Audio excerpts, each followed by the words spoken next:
Fuchka, momo, chowmein, egg roll এইসব না খেলে ঠিক সন্ধ্যাটা যেন জমেই না। আজকে যেন আমার একটু বেশি খেতে ইচ্ছা করছিল, সেই জন্য অফিস থেকে ফেরার সময় তোমাদের দাদাভাইকে ফোন করে ফুচকা, চিকেন ললিপপ আনতে বললাম।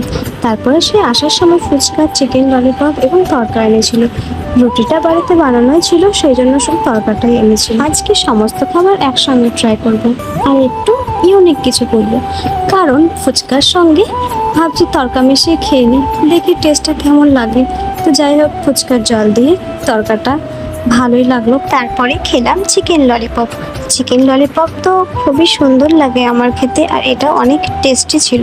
তো তোমাদের চিকেন ললিপপ কেমন লাগে কমেন্টে জানিও। গোটা দিনে যাই খাই না কেন, সন্ধ্যা হলে এগুলো লাগবেই।